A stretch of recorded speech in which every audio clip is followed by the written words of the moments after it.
자, 안녕하십니까. 수학탐정입니다. 제가 오늘은 킬러 문제를 공부하는 방법에 대해서 설명해 드리도록 하겠습니다.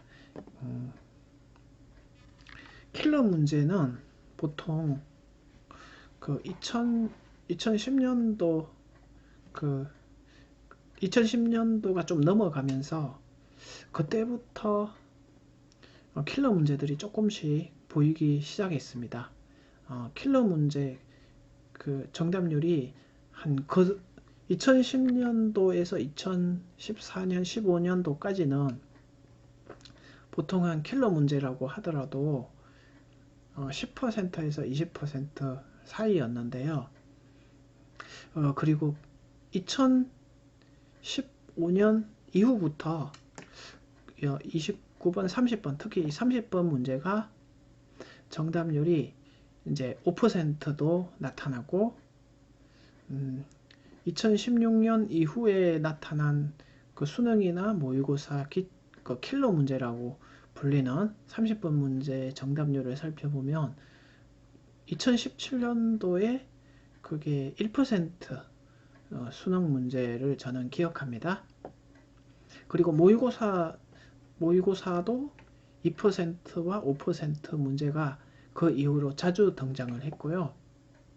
자, 요거는 바로 작년도죠. 재작년이 아니라 작년도에 30분 문제인데 이게 5%였습니다. 그러면 우리 그 수능 등급을 볼 때 1등급이 4%, 2등급이 11%, 그리고 3등급이 23%잖아요. 그러면은 이거는 5%면은 거의 1등급에 해당되는 그 실력의 학생들만 맞추었다고 볼 수 있습니다. 그렇지만 우리가 공부를 한다는 입장에서는 한 2등급 정도는 그 킬러 문제를 꼭 그 학생들한테는 킬러 문제는 공부해야 될 대상이고요. 3등급 학생들한테는 킬러 문제가 그때부터는 조금 부담스럽다. 그 3등급 학생 중에도 2등급에 갈 수 있는 간당간당한 학생들 정도만 이제 킬러 문제를 조금 공부를 해줄 것을 권하고요. 3등급 보통 이하다. 4등급, 5등급, 6등급 이런 학생들은 킬러 문제보다는 주로 이제 4점짜리 그 4점짜리라도 맞출 수 있는 4점짜리 있잖아요. 쉬운 4점짜리 그거를 먼저 그 공부할 것을 추천해 드립니다. 이게 공부하는 그 방법입니다. 자, 그러면은 오늘 그 제 영상의 주제인 그 킬러 문제는 도대체 어떻게 공부를 하는가? 1등급 학생들은 그 이제 킬러 문제를 꼭 한번 공부를 하셔야 되겠죠. 그죠? 근데 모든 1등급이라고 해서 모든 킬러를 부담을 가지고 볼 필요는 없고요. 이 왼쪽 위에 이 주제 뭐라고 되어 있습니까? 자, 저를 따라해 보시는 겁니다. 그러니까 수학 탐정은 일단 수학과를 나왔고 그리고 경시대회와 올림피아드도 참가 경험이 있습니다. 자, 그럼에도 불구하고 킬러 문제가 쉽게 풀린다? 자, 그거는 아닙니다. 저도 컨디션 안 좋으면은 킬러 문제를 풀 확률이 한 50%?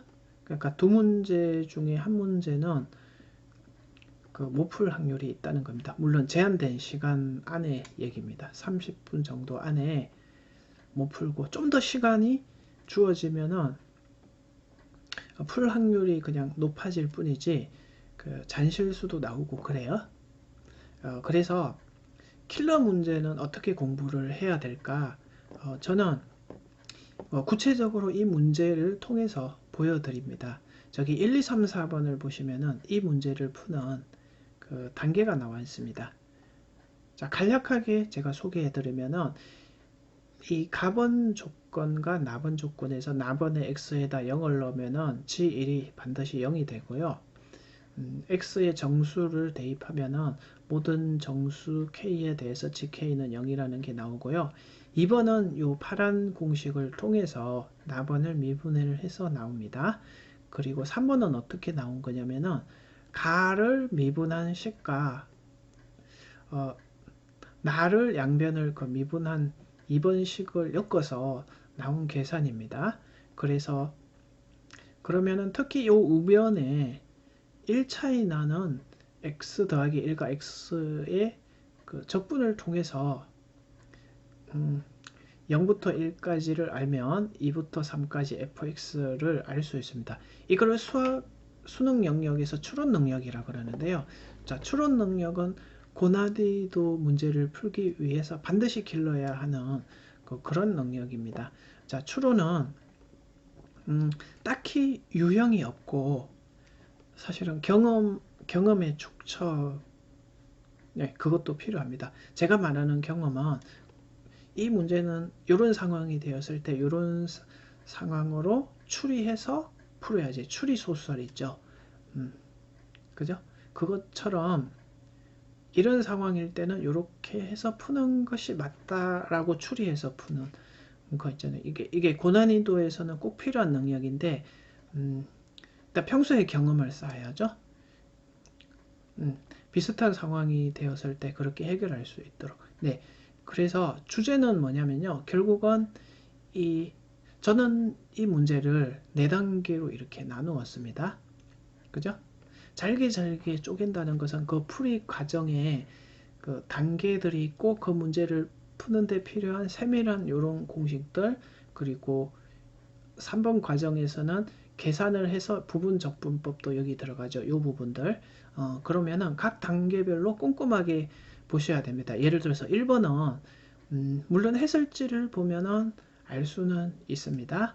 그러면은 해설지를 다 보고 난 다음에 내가 이 문제를 풀이를 보고 이해가 됐는지, 아니면은 해설지를 보기 전에 해결을 했는지 이런 거를 기록한다는 거죠.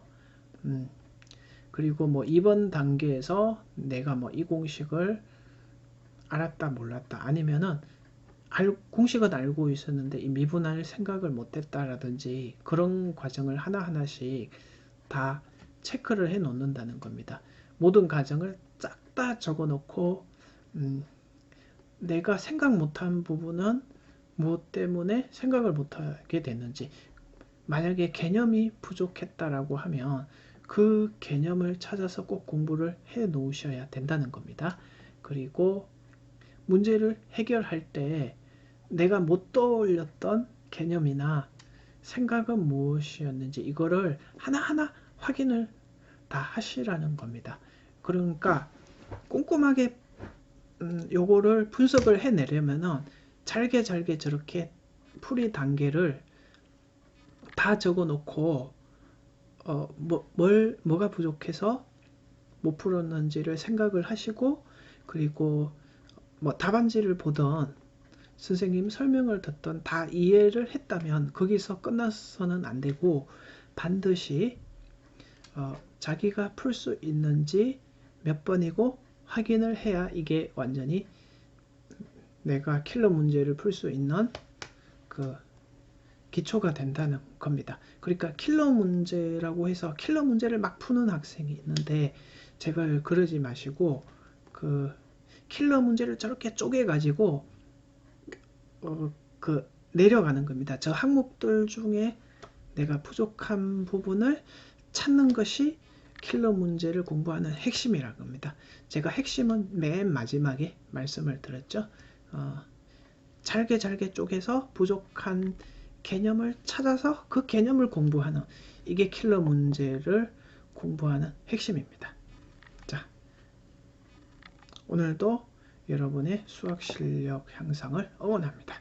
저는 수학탐정이었습니다.